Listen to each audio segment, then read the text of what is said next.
Burr month na mga kapuso! Busa di na tamatingala kung mapaminaw na sabnatong atong paboritong Christmas songs. Bisan doon ay pandemya, sayro nato ang Christmas wishes sa mga Dabawenyo. Pinaagi sa report ni Chin Sabute. September na! O para ka na to mga Pinoy, usa lang ang pasabot ni Ana. Sugod na sab sa Christmas season. Gani naglanog-lanog na sab ang mga Christmas song sa radyo. Ihatag na ko na nimo ka barangay. Mauna ang akong regalo nimo. Merry Christmas in advance.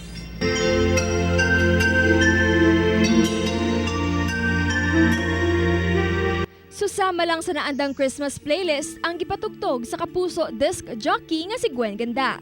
Lakip ni ini ang classic nga mga kanta sa paboritong OPM icon nga si Jose Marichan. Karong naay pandemic, lisod kayo mangitag mga butang nga makapalipay sa ato. But of course, naami sa Barangay FM, mga DJ, nga bisan pag unsay mga problema, open kayo nga maminaw sa inyo mga kabarangay. Kay lagi sayo ang atong selebrasyon sa Pasko kumpara sa ubang nasod, atong sayron kung unsa sab ang mga Christmas wish sa mga Dabawenyo.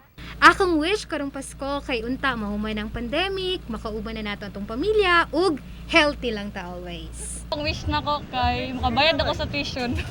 Gusto na tara ako nga wala na itong pandemic para tuloy-tuloy na ang pamaligya, adlaw-adlaw. Tama mga pagusog na mong kusayro mo kay grabe juga pahit mo.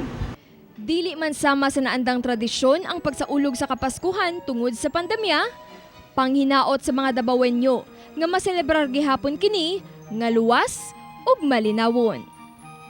Kauban si Joe Pascual sa kamera. Ako si Chin Sabute para sa One Mindanao.